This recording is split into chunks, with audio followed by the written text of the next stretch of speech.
नमस्कार, मैं हूं अनुष्का और आप देख रहे हैं ZFM टाइम्स। हम बात करेंगे आज की चर्चा की, जिसमें ईश्वर के अस्तित्व और प्रकृति में ईश्वर का स्वरूप को क्या परीक्षा की कसौटी पर कसा जा सकता है। हालांकि ज्ञान, विज्ञान और ईश्वर, आस्तिक और नास्तिक हमेशा किसी न किसी भिन्न मुद्दों पर चर्चा रहा है। और इसी कड़ी में ZFM टाइम्स आज की चर्चा के दूसरे भाग में शामिल है बौद्ध धर्म के शरणांकर जी और संत निरंकारी मिशन के BR सुमन जी। धार्मिक मसलों पर इन दोनों वक्ताओं का निजी विचार है। ZFM टाइम्स इनके किसी भी दावे की पुष्टि नहीं करता। पूरे संसार में अच्छा हर किसी के अपने अपने मन हैं। अच्छा कोई जरूरी नहीं कि हमारी हमारी हो सकता हमारी मत इनको पसंद नहीं। हाँ बेच रहा हूँ, जैसे मैं सामान बेच रहा हूँ, ठीक है। मेरा काम है सामान बेचना। तो जिसको जरूरत होगी वो सामान लेता है, जिसको जरूरत नहीं होगी वो सामान नहीं लेगा। अच्छा, ईश्वर इसके लिए कुछ लेता भी है इंसानों से?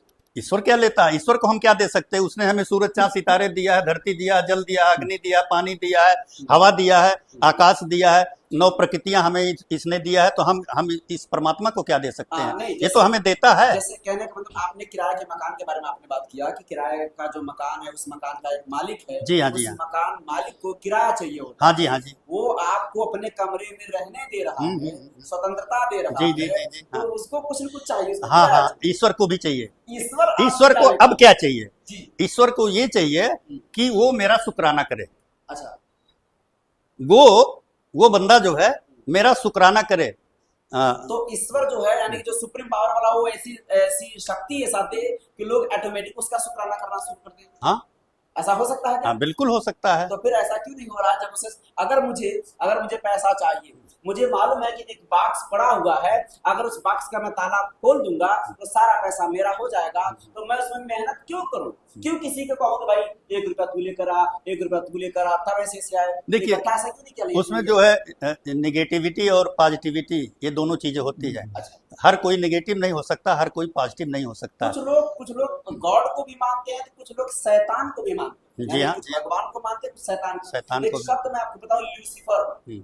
उसको कहा जाता है ल्यूसीफर इज द ओनर, या उसका सुप्रीम पावर वो है। जैसे आप गॉड कहते हैं कि गॉड जो इस ब्रह्मांड का क्रिएटर है, वैसे ल्यूसीफर जो है वो मालिक है एविल का, यानी शैतानों का मालिक जो ल्यूसीफर है। तो ल्यूसीफर को मानने वाले भी बहुत सारे लोग हैं। तो क्या वे लोग बुरे हैं, या ईश्वर को ना मान करके शैतान को मानना, ये कहाँ तक सही है और क्यों सही? शैतान को मानने वाला हमेशा इस मानवता का नुकसान किया है। जैसे जो मानवता का नुकसान करे, इंसानियत का नुकसान करे, उसे तो शैतान ही कहा जाता है, वो किसी भी रूप में हो। कभी कभी इंसान भी शैतान का काम करता है। तो जो शैतान का काम करता है तो उसे हम अच्छा मानो नहीं कह सकते। इंसानियत, प्यार, मोहब्बत, इखलाक का अगर वो बातें नहीं करता है। मैं अपनी ज़्यादा तो नहीं कह सकता हूँ। अभी हमारे इस्लाम में है, एक को वो कहते हैं जो खुदा को नहीं मानता, उसको क्या बोलते हैं? काफिर बोलते हैं। काफिर बोलते हैं। काफिर, जी, जी। जिसको काफिर कहते हैं, वो खुदा को नहीं मानता। उसे क्या काफिर होना कहीं से गलत है? जी, काफिर होना गलत बात है? वो मैं तो ये नहीं बता सकता हूँ वो गलत है या सही है। लेकिन काफिर का मतलब अभी इस्लाम में है, ठीक है, जो खुदा को नहीं मानता। मैं इस्लाम की बात कर रहा हूँ। हाँ, इस्लाम। मैं अपने मिशन की बात नहीं कर रहा हूँ। मैं बात इस्लाम की कर रहा हूँ कि अगर इस्लाम में अगर कोई खुदा को नहीं मानता है, वो खुदा का विरोधी है। और खुदा का विरोधी है तो उसे जो है वो काफिर की लोग उपमा दिए हैं कि ये भगवान का विरोधी, हाँ, खुदा का विरोधी। अगर मैं मुसलमान नहीं हूँ तो मैं खुदा को मानूंगा ही नहीं, मैं अल्लाह को मानूंगा ही नहीं। मेरे लिए एक अलग से कंसेप्ट बन जाता है कि मेरा भगवान है। इसलिए हम अलग अलग मानते हैं, क्योंकि हमें उसका ज्ञान नहीं है। अच्छा, जैसे एक पानी है तो कोई उसे आब कहता है, कोई वाटर कहता है, कोई जल कहता है, कोई और भी नाम से उसे उस तमाम नामों से जानता है। लेकिन जो वो वस्तु है वो एक ही है। और उस वस्तु को अगर सबके सामने सभी धर्मों के लोग आ जाएं और सबके सामने उस वस्तु को रख दिया जाए, तो वो कहेगा कि मैं तो इसी को खुदा कह रहा था, वो कहेगा मैं तो इसी को जो भगवान कह रहा था, मैं तो इसी को ईश्वर कह रहा था। लेकिन न जानने के कारण, इकट्ठा हम नहीं हो पा रहे थे, इकट्ठा न होने के कारण हम जो है उससे नावाकिफ थे कि वाकई में सच्चाई क्या है। तो अब देखिए, अब मेरा तीसरा सिद्धांत है, किसी के हम जो हमारी जो इच्छा कहती है हम खाते पीते हैं, जो हमारे स्वास्थ्य के लिए लाभदायक है।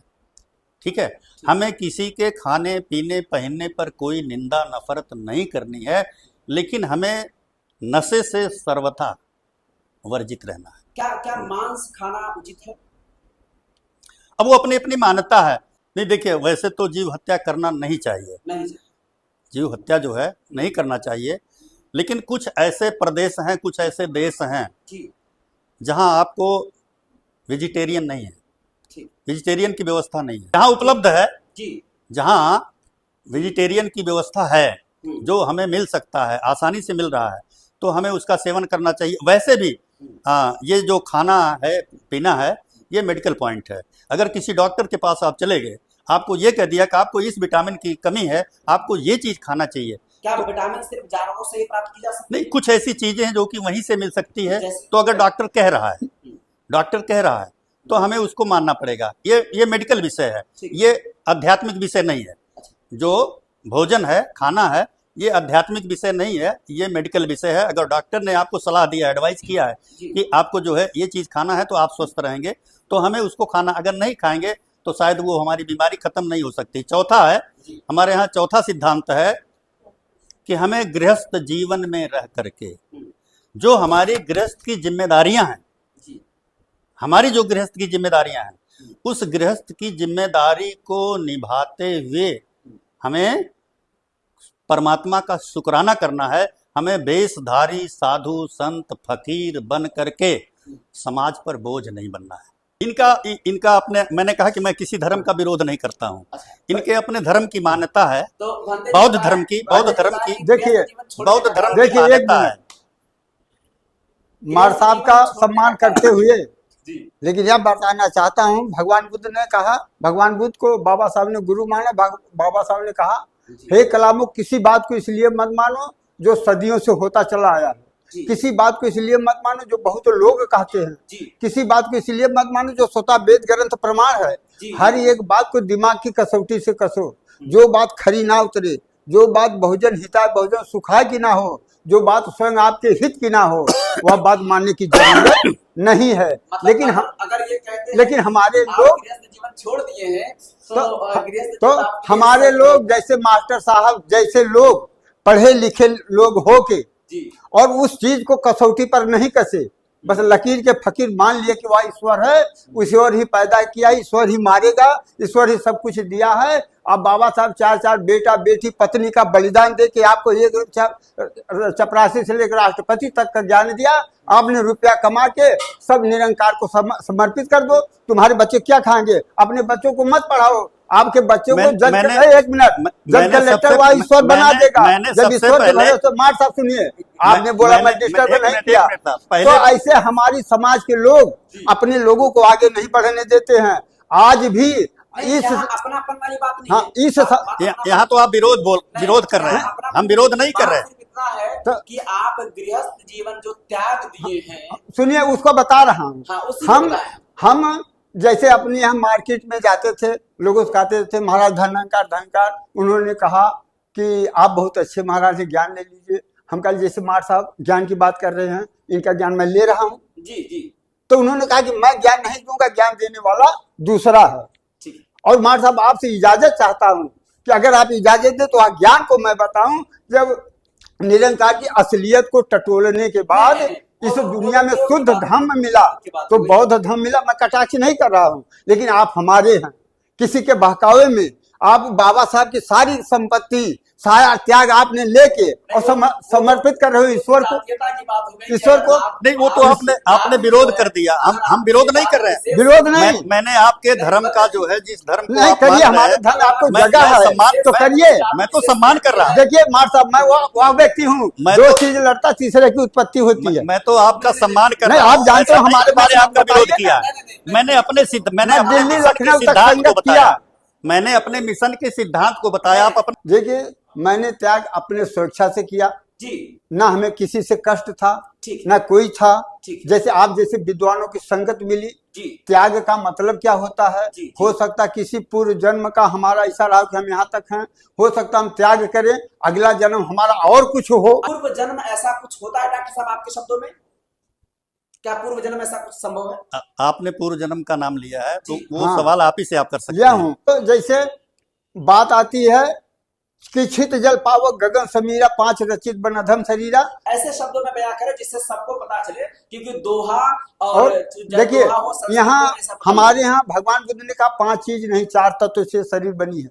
जैसे क्या? मिट्टी, ठीक है। पानी, आग और हवा। पांचवा का यहाँ पर स्थान नहीं है। अच्छा, ये ठीक 4 चीज से बना है। ठीक। आदमी जब मरता है तो पहले हवा खत्म होती है, हवा खत्म होती है, फिर अग्नि खत्म होती है, फिर मिट्टी और पानी रह जाता है। जब इसको जलाते हैं पानी भाप बन के उड़ जाता है डॉक्टर साहब, आप और अध्यात्म मिट्टी की- जल के आप जो कि अध्यात्म की भी बात मिट्टी हो कर रहे जाती हैं, है। तो इस तरह से क्या शरीर में मिट्टी पाई जा सकती है? इसका जो तत्व होता है, जी। मिट्टी नहीं, मिट्टी का जो तत्व होता है वो हमारे शरीर में पाया जाता है। जैसे क्या है, क्षिति उसका जल, नाम क्षिति बता जल, सकते हैं आप? जैसे आपने बताया कि क्षिति, क्षिति माने ये मिट्टी, अच्छा, क्षिति, क्षिति माने मिट्टी, ठीक है। जल, अच्छा। पावक। हम्म, आपने एक प्रकृति छोड़ दिया है। आपने हम्म। कहा कि नहीं 5 नहीं 4 प्रकृतियों से जो है हम्म, शरीर का निर्माण हुआ है। 5 तत्व से ही जो है शरीर का, हमारे मानव शरीर का जो निर्माण है अच्छा। वो 5 तत्व से ही बना वो हुआ है। पांचों तत्व में से आपने 4 बताया, कौन सा तत्व नहीं है जो हमारे शरीर में नहीं पाया जाता? हमारे शरीर में जो गगन कहा जाता है जी। वो गगन नहीं पाया जाता। जैसे गगन क्या है? गगन की परिभाषा बताएं डॉक्टर साहब। गगन को दूसरे शब्दों में आकाश कहते हैं। ठीक है। आकाश का जो गुण है हम्म, वो आवाज है। अच्छा, आकाश का गुण आवाज। आकाश का जो गुण है आवाज है। आप बहुत ऊपर चले जाइए जहाँ आकाश कम हो जाता है, आकाश की मात्रा कम हो जाती, आप वहाँ बोल नहीं सकते हैं, आवाज वहाँ बंद हो जाती है। अच्छा, आप इसे तो आकाश ये आकाश, जिसे हम आकाश कहते हैं, अच्छा अच्छा जी, जी। उसी का गुण जो है, आकाश का गुण ही है जो आवाज है। अच्छा जो आवाज हम बोल रहे हैं वो जी। आकाश का गुण है। अच्छा। अगर आकाश का तत्व हमारे शरीर में न रहे तो हम बोल नहीं सकते हैं। चंद्रमा पे जितनी हम जो- बॉडी में जितने सेल हैं जी। सभी सेल में गैप है। अच्छा पसीने आपके पास हो रहे हैं शरीर में, जी, पसीने बिल्कुल। हो रहे हैं ना, जी। तो वो कहीं ना कहीं सेल के माध्यम से, हम्म, आधार सेल है हम्म। उसके माध्यम से हमारे पास पसीने हो रहे हैं। आ, आकाश तो है, आकाश का गुण वहाँ नहीं लेकिन है। लेकिन आकाश का गुण वहाँ जो है कम हो जाता है। अच्छा, ठीक है। तो हम इसलिए उस पर वहाँ जो है पूर्ण रूप से जो है बोल नहीं पाते हैं। अच्छा हम वहाँ भी ऑक्सीजन लेकर के जाते हैं, जी, पता ही है, जी। क्योंकि वहाँ पर ऑक्सीजन की भी कमी है।